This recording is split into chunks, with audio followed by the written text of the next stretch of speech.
तीन मध्यस्थों तीन थानसा बोल के तीन प्रभु जैन करने के लिए कोशिश कर रहे हैं, लेकिन थानसा में कहते बंगाली है या नहीं, है या नहीं, बोलो सुरक्षा है या नहीं, मुगलिसा है या नहीं।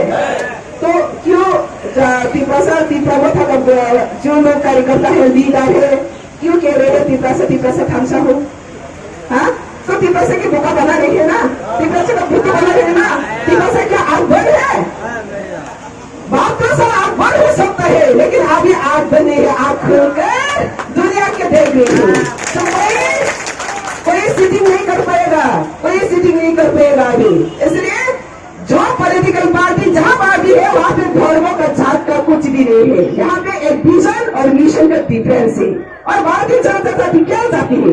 भारतीय जनता पार्टी चाहती है भारत का सब खुले का जो राज्य है, सब जाति है, उसको डेवलपमेंट करना, सेल्फ सिक्योरिटी देना और देश को सुरक्षा करना, देश को और भी आगे बढ़ना।